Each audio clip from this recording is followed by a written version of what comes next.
দেখছেন কলকাতা টিভি, আপনাদের সঙ্গে রয়েছি আমি ভাষ্যতেই শুরু করছি নারদ নারদ। 2021-এ বিধানসভা ভোটে ভাঙর হাতছাড়া হয় তৃণমূলের। 23-এর পঞ্চায়েত ভোটেও আইএসএফের ভালো ফল। ভাঙর ফিরে গেছে পুরনো ভাঙরেই। রাজনৈতিক হিংসা বেড়েছে, জমি ফিরে পেতে মরিয়া তৃণমূল কংগ্রেস। লোকসভা ভোটের আগে ভাঙরের দলীয় নেতাকর্মীদের হুঁশিয়ারি শওকত মোল্লার। দলীয় কোন্দলের কারণে কি সংগঠন দুর্বল হচ্ছে, প্রশ্ন জাগছে রাজনৈতিক মহলে। দেখুন প্রতিবেদন। দলীয় নেতাদের হুঁশিয়ারি শওকত মোল্লার।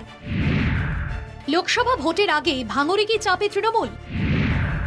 গোষ্ঠী কোন্দলের সংগঠন কি দুর্বল হচ্ছে? 2021-এর বিধানসভা ভোটে দক্ষিণ 24 পরগনা জেলার একমাত্র ভাঙর বিধানসভা কেন্দ্রটি তৃণমূলের হাতছাড়া হয়। তৃণমূলের রেজাউল করিমকে পরাজিত করে বিধায়ক হন নওশাদ সিদ্দিকী। তারপর থেকে ভাঙর বিধানসভা জুড়ে ক্রমশই বাড়তে থাকে আইএসএফের প্রতিপত্তি। 2023 পঞ্চায়েত ভোটেও ভাঙরে গ্রাম পঞ্চায়েত, পঞ্চায়েত সমিতি, জেলা পরিষদে ভালো ফল করে আইএসএফ। ক্যানিং পূর্বের বিধায়ক শওকত মোল্লাকে ভাঙরের পর্যবেক্ষক হিসেবে দায়িত্ব দেওয়ার পরেও আইএসএফ ভালো ফল করছে। তাহলে কি ভাঙরে অন্তর্দ্বন্দ্ব গ্রাস করছে তৃণমূলকে? শওকতকে কি মানতে নারাজ দলের একাংশ? সংগঠনে কি দুর্বল হচ্ছে? তা না হলে দলের নেতাকর্মীদের কেন হুঁশিয়ারি দিতে হচ্ছে শওকতকে? লোকসভা ভোটেও কি খারাপ ফলের আশঙ্কা? ভালো রেজাল্ট না করতে পারবে সেই অঞ্চলের সভাপতি, প্রধান, উপপ্রধান এবং কর্মাধ্যক্ষ, আর দুটা বুথে যদি খারাপ রেজাল্ট হয় সেই বুথ সভাপতি, অঞ্চল সভাপতি, প্রধানদের লোকসভার পরে সরিয়ে দেওয়া হবে। এটা একদম পরিষ্কার সিদ্ধান্ত, এখানে কোনো কম্প্রোমাইজ নয়। এটা একদম পরিষ্কারভাবে আজকের সম্মেলন থেকে সিদ্ধান্ত। সবাই একমত তো নাকি? কর্মীরা সবাই একমত, কিছু করার নেই। দেখুন, ভয় তো অবশ্যই পাচ্ছে। আমাদের দিদিমণিকে আল্লাহর কসম কাটতে হচ্ছে, অর্থাৎ মানুষ যে বিশ্বাস করছে না ওদের, সেটা ওরা বুঝতে পেরে গেছে। মানুষ যে ওদের উপর আস্থা রাখছে না, সেটা ওরা বুঝতে পেরে গিয়েই আজকে নানা রকম আবার কৌশল অবলম্বন করছে। একদিকে তৃণমূল নেতাকর্মীদের বিধায়কের হুঁশিয়ারি, অন্যদিকে বারবার ভাঙরে আইএসএফ তৃণমূল সংঘর্ষ। জমির দখল পেতে বারবার উত্তপ্ত হচ্ছে ভাঙর। প্রশ্ন উঠছে, জেলায় তৃণমূলের সংগঠন যদি মজবুত হয় তবে দলীয় কর্মী সমর্থকদের হুঁশিয়ারি কেন দেবেন তৃণমূল বিধায়ক? অন্যদিকে ভাঙরে আইএসএফের সংগঠনও যদি মজবুত হয় তবে তাদের কর্মী সমর্থকরা কেন বারবার তৃণমূলের সঙ্গে সংঘর্ষে জড়িয়ে পড়বে? আমাদের এই মেওতা অঞ্চলে কর্মীরা মিটিং করবে বলে, মাঠেই মিটিং করবে বলে তারা জড়ো হওয়ার চেষ্টা করছিল।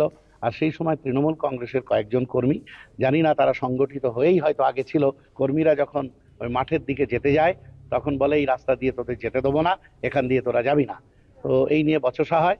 বচসা হওয়ার পরে আমাদের কর্মীদের ব্যাপকভাবে মারধর করে। লোকসভা ভোটে ভালো ফল করতে না পারলে নেতাদের পদ থেকে সরানোর হুঁশিয়ারি দিয়েছেন শওকত। যে অঞ্চলে শাসক দলের ফল খারাপ হবে সেই অঞ্চলের নেতৃত্বকে দায়িত্ব থেকে সরিয়ে দেওয়ার হুঁশিয়ারি। শওকতকে ভাঙরের দায়িত্ব দেওয়ার পর ভাঙরের নেতৃত্বকে কাঁধে কাঁধ মিলিয়ে কাজ করার নির্দেশ দিয়েছিল তৃণমূলের শীর্ষ নেতৃত্ব।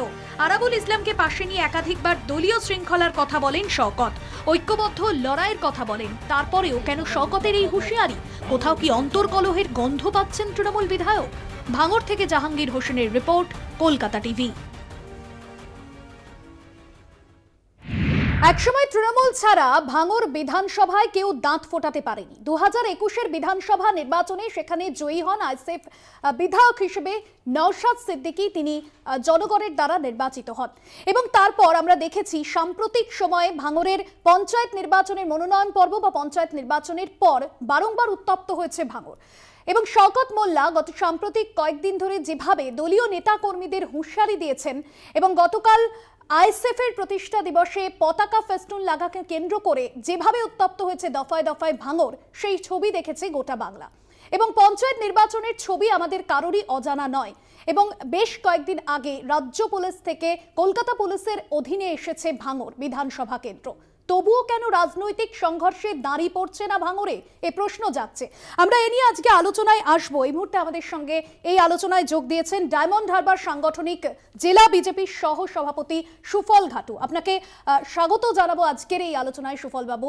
আমরা দেখলাম যে কয়েকদিন আগেই ভাঙরে বেশ কয়েকটি থানা রাজ্য পুলিশ থেকে কলকাতা পুলিশের অন্তর্গত হলো এবং কোথাও গিয়ে এই যে আইএসএফ এবং তৃণমূলের মধ্যে যে অন্তর্দ্বন্দ্ব, যে অন্তর্কলহ, এবং গত কয়েকদিন দিন ধরে শওকত মোল্লার যে হুঁশিয়ারি, এবং আজও তিনি হুঁশিয়ারি দিয়েছেন যে লোকসভা নির্বাচনে যেখানে খারাপ ফল হবে সেই সমস্ত জায়গায় যারা পদাধিকারী রয়েছেন তাদের বিরুদ্ধে ব্যবস্থা নেওয়া হবে, প্রয়োজনে বহিষ্কার করা হবে। কিভাবে দেখছেন, প্রথমে আপনাকে জানতে চাইব ওই মন্তব্যকে। দেখুন, এই মন্তব্য হওয়ারই ছিল, কারণ বিনাশকালে বুদ্ধি নাশ। কারণ এই শওকত মোল্লা যিনি এসছেন, ইনি তো সিপিএম করতেন, সিপিএমটা তখন ওই জায়গায় সিপিএম দণ্ডন্য প্রতাপ, মানে সিপিএম ছাড়া কিছু ছিল না। তারপরে সেটাকে খাওয়ার পরে মানুষ ওই সিপিএম এর বিরুদ্ধে আজকে লড়াই করে সেখানে এসছে ওই অত্যাচারের। তো সেখানে তৃণমূল এসছে, তৃণমূল এসে একই জিনিস, তো সেই জায়গায় ওই লড়াই চলেছে। চলার পরে ইনি নিজেও তো একটা সোশ্যাল, সামাজিক বা মানুষের জন্য করার জন্য যে দল করে, রাজনীতি করে, সেই বিন্দুমাত্র তো এদের সঙ্গে নেই। এরা শুধু কামিয়ে এসছে, মানে প্রজেক্ট, প্রমোটিং, সিন্ডিকেট, এরা শুধু ইনকাম করতে এসছে। তাহলে তৃণমূলে আসার পরেও সেই রকম হয়েছে। হবার পরে আজকে মানুষ যখন ওখান থেকে আবার সেই অত্যাচারের বিরুদ্ধে জাগ্রত হয়েছে, তাহলে বিধানসভায় ভাঙড়ে ওখান থেকে হারিয়ে দিল, নওশাদ সিদ্দিকী জিতলো, এবং তারপরে সেখানে দেখা যাচ্ছে 2 বছর হলো পঞ্চায়েতে 23-এ পুরো ওখানে গোহারা হারিয়ে দিল। হারিয়ে দেওয়ার পর এখন ক্ষমতা হারানোর যে দুশ্চিন্তা এই শওকত মোল্লার, যার জন্য ইনি একেবারে মানে পাগল হয়ে গেছে। পাগল হয়ে গিয়ে কি বলছে, বিরোধীদের বিরুদ্ধে বলছে চমকাবে, ধমকাবে, মারবে, চামড়া তুলে নেবে। এসব কোনো রাজনৈতিক নেতার কোনো বক্তব্য নয়, এটা গুন্ডা মস্তানের বক্তব্য। এটা তো মুখ্যমন্ত্রী নিজেই বলেছিলাম, কোনো একটা প্রজেক্ট নিয়ে বলতে উঠতে তখন ওকে বলেছিল তুই তো বোম বানাস। তো তারপরে তারা যদি পার্টির যদি আজকের সম্পদ হয়, এর থেকে দুঃখজনক কি হবে? সমাজের উন্নতি কখনোই হতে পারে না এরকম ধরনের নেতৃত্ব থাকলে। সুফলবাবু, যেমনটা আপনি বলছিলেন যে একজন জনপ্রতিনিধি হয়ে এই ধরনের মন্তব্য জিনা হারাম করে দেব, এবং সেই জায়গায় আমরা এই মন্তব্য বারংবার আমরা দেখেছি শওকত মোল্লার মুখে, এহেন হুঁশিয়ারি। কোথাও গিয়ে পুলিশের পদক্ষেপ, সেটা তো নিয়ে প্রশ্ন উঠছে।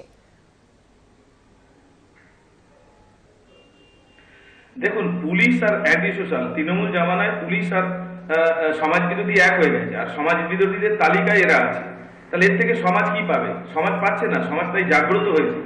আজকে উনি যেভাবে হুঁশিয়ারি দিচ্ছেন, উনি নিজে আতঙ্কিত, সেই আতঙ্কের জন্য আজকে হুঁশিয়ারি দিচ্ছেন, মানুষ জাগ্রত হয়েছে। আমরা একটা সময় দেখেছি ইংরেজকে তাড়ানোর জন্য, যখন ইংরেজরা যখন অত্যাচার করছিল, মানুষ যখন কম্বল চাপা দিয়ে মেরেছে, যখন তাদের বিরুদ্ধে মানুষ জাগ্রত হয়েছে, আজকে এদের বিরুদ্ধে মানুষ জাগ্রত হয়েছে। তাই যতই অত্যাচার, পুলিশ দিয়ে অত্যাচার করছে, তো পুলিশটা আজকে সরে যাবে না, পুলিশ দিয়ে অত্যাচার, তো পুলিশ দিয়ে সব জায়গায় করছে অত্যাচার। আজকে এটা তো চলতে পারে না। উনি নিজে যেহেতু ওখানে অবজারভার করেছিল ভাঙড়ে, তাই পরাজিত হয়েছে। এখন যার জন্য চমকাচ্ছে, ধমকাচ্ছে, নিজের কর্মীদেরকেও আজকে বিশ্বাস আনতে পারছে না। ওনার তো বিশ্বাস আস্থা নেই। একেবারে সুফল বাবু, আপনি যেমনটা বলছিলেন, এবং সেই জায়গা থেকে একটা প্রশ্ন উঠছে, কোথাও গিয়ে যদি আইএসএফ এর ঘাঁটি মজবুত হয়, তাহলে আইএসএফ কর্মী সমর্থকদের বিরুদ্ধেও তো বারংবার অভিযোগ আসছে তৃণমূলের কর্মী সমর্থকদের মারধরের। কেন এহেন ঘটনা ঘটছে? যদি আইএসএফ এরই সেখানে শক্তি বৃদ্ধি হয়, আইএসএফ এর মাটি শক্ত হয়। দেখুন, আমি আইএসএফ নেতা নয়, আমি বলতে চাইছি যেখানে যেখানে যে শক্তিশালী তারা সেখানে সেই লড়াই করবে, এবং সেখানে তো অত্যাচার তো মানে অত্যাচারীরাই করে। আজকে অত্যাচারের বিরুদ্ধে আজকে রুখে দাঁড়িয়েছিল বলে তাই ওখানে জিতেছে, গাত্রদাহ হয়েছে। ওখানে যেভাবে আইএসএফ এর কর্মীদের অত্যাচার করছে, বিরোধীদের, বিজেপিদের উপর অত্যাচার করছে, এই পশ্চিমবাংলাটায় ক্ষমতায় আসার পর ওরা ভেবেছে এদের সমস্তটাই এদের নিজস্ব সম্পত্তি। আপনি দেখেছেন এদের এই নেতাদের কিভাবে আজকের ঔদ্ধত্য হয়েছে, যে এই যে 2 তারিখের পর থেকে যে পোস্টাল ভায়োলেন্স হয়েছে, তারপর থেকে আপনার জমি আপনার নয়, আপনার বাড়ি আপনার নয়, আপনার ব্যবসা আপনার নয়, যেভাবে অটো চালক, টোটো চালক বিরোধীদের সমর্থন করার জন্য তাদেরকে মারধর করেছে, জরিমানা করেছে, এবং মানুষের উপরে যে অত্যাচার করেছে, এটা তো আপনারা দেখেছেন। এটা স্বাভাবিক। কখনোই বিরোধীরা এখানে কি করে হবে? মস্তান পুলিশ ওদের হাতে, কি করে বিরোধীরা ওদেরকে মারধর করবে? এরা জোর করে পায়ে পা দিয়ে ঝগড়া করার চেষ্টা করে, জোর করে পায়ে পা দিয়ে ঝগড়া করে, মানে এমন ভাবে করে যে চমকাবে, এই তোকে গাড়ি চালাতে দেবো না, তুই বিরোধী করিস, তোকে দোকান খুলতে দেবো না, তুই এখানে করিস। তো এই তো দেখছেন, তো পাশের যে কেন্দ্র আছে, যে শাহজাহান, যে আজকে দণ্ডন্য প্রদার সন্দেশখালী ছিল, আজকে সেরকম ব্যাপার চলছে। এইরকম ভাবে সব ঘুটি সাজিয়ে রেখেছে প্রত্যেকটা জায়গায়। তো উনি তো এখানেও এই বিষ্ণুপুরে ওনাকে অবজারভার করেছে। এই বিষ্ণুপুরে বিগত পঞ্চায়েত নির্বাচনে ওনার ওখান থেকে গুন্ডা মস্তান পাঠিয়ে এখানে 18 নির্বাচনে যেভাবে আজকে বুথ রিগিং করেছিল, অত্যাচার করেছিল, পরের বারে তাই করেছে। এখানে এসছেন, ওনাকে তো এখানে অবজারভার করেছে। ওই করতে আসে, মানুষের কাজ করুক, মানুষের সঙ্গে থাকুক, এটা কিছু নিয়ে যাবে, কিন্তু নিজে আতঙ্কিত। একবার তো সিবিআই দেখেছে ওনাকে, পরবর্তী সময় হয়তো সেইভাবে আবার আসতে পারে, সেই আতঙ্কিত হয়ে পড়েছেন উনি আসলে ভয়ে আতঙ্কে এইগুলো ভুলভাল করছে। একেবারে সুফলবাবু, এবং সে জায়গায় আপনাকে আরও একটা প্রশ্ন রাখবো, যেখানে শুভেন্দু অধিকারী আপনাদেরই দলীয় নেতা, তিনি বলছেন যে ডায়মন্ড হারবারে অভিষেক বন্দ্যোপাধ্যায়ের বিরুদ্ধে প্রার্থী করা হবে নওশাদ সিদ্দিকীকে। তাহলে যে অভিযোগ সামনে আসছে তৃণমূলের তরফে বিজেপি আইএসএফ আতাত করছে, এই অভিযোগ কি সত্যি? মানে এটা সম্পূর্ণ ভিত্তিহীন কথাবার্তা, এরকম কিছু নেই।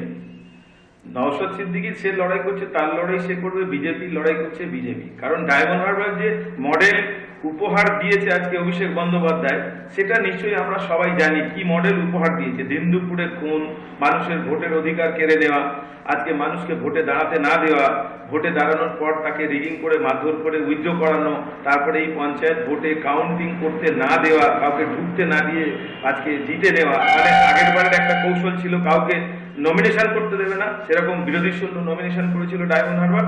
আর এবারে যেটা করলেন কায়দা করে কিছু মানুষকে নমিনেশন করতে দিয়ে তারপরে কাউন্টিং এ ঢুকতে দিল না, এবং কাউন্টিং এ ব্যারিকেড করে মারধর করে পুলিশ দিয়ে অ্যান্টি সোশ্যাল দিয়ে আজকে ঢুকতেই দিল না, এইভাবে লুট করে নিল এবং বিনা প্রতিদ্বন্দ্বিতায় আজকের ভিডিও দখল করে নিল কতগুলো। তো এইরকম কতদিন চলতে পারে? এটা ভারতবর্ষের রাজনীতির ক্ষেত্রে গণতন্ত্রের পক্ষে অত্যন্ত দুঃখজনক। তো এই মডেল আজকে চলছে ডায়মন্ড হারবারে। দেখুন, ডায়মন্ড হারবারে মানুষের ভোট কেনার জন্য আজকে যে বৃদ্ধাদের জন্য যে পেনশন প্রকল্প, একদম সফলবাবু, আপনি সঙ্গে থাকুন, আমাদের আমরা আলোচনায় আসবো। তবে সময় হচ্ছে এখন একটা বিরতির, ফিরে আসছে বিরতির পর, সঙ্গে থাকুন।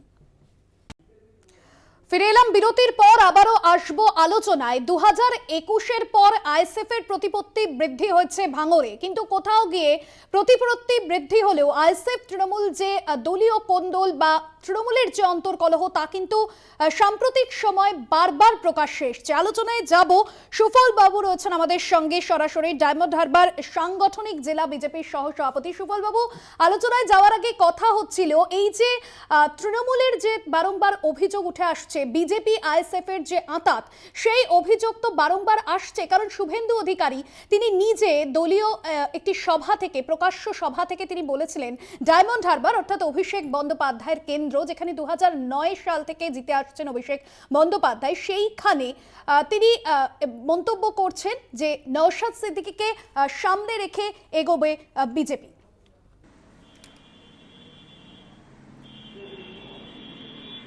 না, সামনে রেখে বলতে গেলে ক্যান্ডিডেট দেবে। আমরা আমাদের ভারতীয় জনতা পার্টি, আমাদের যে তোমার সিদ্ধান্ত আছে, আমরা তো অবশ্যই লড়বো। আমাদের এখানে তো সিট কাউকে ছেড়ে দেওয়ার বিষয়টা নেই, যে যার এজেন্ডা নিয়ে লড়বে এবং তার সেখানে সেই বিষয়টা যাবে। শুভেন্দু এটাই বলেছে, আমরা সবাই সম্মিলিতভাবে, বিরোধীরা ঐক্যবদ্ধভাবে আমরা সবাই লড়াই করবো এই পাপের বিরুদ্ধে, এই অত্যাচারের বিরুদ্ধে, এই অন্যায়ের বিরুদ্ধে। যেভাবে ডায়মন্ড হারবারটাকে আজকের মানে মডেলের নাম করে যেভাবে বানিয়েছে, উনি বলেছেন কোন ডায়মন্ড হারবার আমরা পেলাম, এরকম ডায়মন্ড হারবারকে আমরা চেয়েছিলাম, আমরা চাইনি। আমরা এইভাবে যে অত্যাচার হয়েছে 2 তারিখের পর, মানুষের ঘর বাড়ি ভেঙে অত্যাচার করে, তাদেরকে এমন অত্যাচার হয়েছে যেটা আপনার চোখে জল থাকবে না। একটা বাড়ি ভাঙচুর করে, তার বাড়ি তোমার পায়খানার প্যান পর্যন্ত ভেঙে দিয়ে গেছে, তার সমস্ত জিনিসপত্র লুট করে নিয়েছে, মানুষকে এখানে মেরে খুন করেছে। তো প্রকাশ্য যেখানে গুলি চলছে, আজকে ডায়মন্ড হারবারে রাজু সামন্ত বলে তাকে ডাইরেক্ট প্রকাশ্য গুলি করে মারা হলো, চন্দনা আজকে হালদার তাকে পিটিয়ে মারা হলো। এটা তো এই মডেল এলাকা। অরিন্দম মিথ্যা আজকে সেখানে তাকে মেরে গলায় দড়ি দিয়ে টাঙিয়ে দেওয়া হলো। এগুলো তো ডায়মন্ড হারবার মডেল। এই ডায়মন্ড হারবার মডেলে কিভাবে অত্যাচার হয়েছে ফলতায় এখনো পর্যন্ত আজকে আমাদের মানুষরা একটা সভা সমিতি করতে পারে না, তাদের সেখানে মিটিংও করতে পারে না। মিটিং করতে গেলেই সেখানে কোনো যদি বাড়িতে কেউ যায়, যাওয়ার পরে চলে এলেই তার বাড়িতে চলে যাচ্ছে। একটা আমাদের কল্লোল বলে একটা মন্ডল সভাপতি, সে কাজ করছে এবং সেই কাজ করবে, মিটিংয়ে গাড়ি নিয়ে যাবে, তাকে অত্যাচার করে মেরে আজকে তাকে বাড়ি ছাড়া করে দিয়েছে। তার বাড়িতে গিয়ে তার বাবা একটা মুহুরির কাজ করত, সেই কাজ থেকেও তাকে কাজে যেতে দেয়নি তার বাবাকে, মানে পেটে লাথি মারা। এরকম হচ্ছে, এইরকম মডেল ডায়মন্ড হারবার তৈরি করেছে। আর সেখানকার কোনো নেতা আছে আমাদের ওই জাহাঙ্গীর খান, তিনিও সেখানে সাম্রাজ্য বিস্তার করে রেখে মানুষের গণতন্ত্রকে হত্যা করছে, ভোটের অধিকার কেড়ে নিচ্ছে। নাহলে একটা জেলা পরিষদে দাঁড়িয়ে 65,000 ভোট, উনি সেখানে 60,000 ভোট পেয়ে যাচ্ছে, 64 ভোট পেয়ে। কি হচ্ছে সেখানে? এই বিষয়গুলো তো ভাবার আছে। মানুষ কি আর কেউ নেই? এই ডায়মন্ড হারবারে গত লোকসভা নির্বাচনে গত লোকসভা নির্বাচনে যে আমি তথ্য আপনাকে বলছি 1900 কত বুথ আছে, তার মধ্যে আমরা 1200 বুথে লিড করেছি। কিন্তু বাকি বুথগুলো কি হয়েছে জানেন? বাকি বুথগুলোতে এক একটা বুথে ভোট হয়েছে, ভোট হওয়ার পর সেখানে দেখা যাচ্ছে 1 থেকে 10টা ভোট বিজেপি পেয়েছে 250-র মতো বুথে, বাকি বুথগুলোতে 100% তৃণমূল ভোট পেয়েছে। তার কোথায় কি ভোট হয়েছে? ওগুলো কি ভোট হয়েছে? এইভাবে লুট করে নেওয়া হয়েছে। এই লুট করে কতদিন জেতা যাবে? মানুষ এখানে দেখে নেবে। আজকে সেই জায়গায় দাঁড়িয়ে যে লিপস অ্যান্ড বাউন্সের যে অফিসটা, ডায়মন্ড হারবারের যে অফিস, এই অফিসটা মানে আমাদের এমপি অফিস, এই অফিসটা দেখা যাচ্ছে ওই লিপস অ্যান্ড বাউন্সের তালিকায় ওই নামে, ওনার বাবার নামে এই জমিটা কেনা, এই অফিসটা সেখানে হয়ে আছে। তো বিষয়টা এরকম আরো আছে, আরো অনেকগুলো আছে। তো আমরা মনে করি এটা তো বিষয় নয় যে আমাদের মানুষকে উনি এসছেন, যুবরাজ ওনার নামে আখ্যা দেওয়া হয়, তাই যুবরাজ একটা রাজার মতো আচরণ করবে, সব মানুষ ওনার কাছে সমান হবে। কেন বিরোধী শূন্য করবো? কেন বিরোধীদের কাছে মানুষ? তাহলে একটা পঞ্চায়েত ভোটে যদি একটা প্রার্থী জেতে, তার একটা মূল্যায়ন হয়, একটা বিধায়কের মূল্যায়ন হয়, একটা এমপির মূল্যায়ন হবে, যে তুমি ভোট দিয়েছো, দেওয়ার পরে তুমি কি কি কাজ করেছো, কি ডেভেলপমেন্ট করেছো, সেই ওপরে তার মূল্যায়ন হবে। যেমন আমরা একটা ছেলেকে স্কুলে পাঠানোর পর তার বছরে তার পড়াশোনা করবে, ইতিহাসে কত নাম্বার, ভূগোলে কত নাম্বার, অঙ্কে কত নাম্বার, তো নাম্বার পাবে, তার মূল্যায়ন হবে। 5 বছর পর, 1 বছর পর তাকে মূল্যায়ন করে তাকে আমরা সার্টিফিকেট দেবো, তুমি পাস করেছো। ঠিক রাজনীতির ক্ষেত্রটাও তাই, 5 বছরে তোমার মূল্যায়ন হবে, একটা প্রধানের হবে, একটা সদস্যের হবে, এমএলএ হবে। একেবারে সুফল বাবু, আপনি যে বিষয়গুলো তুলে ধরলেন, অনেক ধন্যবাদ জানাবো আপনাকে আজকের এই আলোচনায় থাকার জন্য। আমাদের সঙ্গে ছিলেন ডায়মন্ড হারবার সাংগঠনিক জেলা বিজেপির সহ সভাপতি সুফল ঘাটু। 2021-এর বিধানসভা নির্বাচনের পর যেরকম আইএসএফ এর প্রতিপত্তি বৃদ্ধি পেয়েছে, আগামী লোকসভা নির্বাচনে ফলাফল ঠিক কি হয়, কতটা জমি ধরে রাখতে পারে আইএসএফ, নাকি তৃণমূল সেখানে আসে, সেদিকে নজর থাকবে। আপাতত আজকের মতো নারদ এখানেই শেষ করছি। অন্যান্য আরো খবরের জন্য দেখতে থাকুন কলকাতা টিভি, রাত দিন 7 দিন।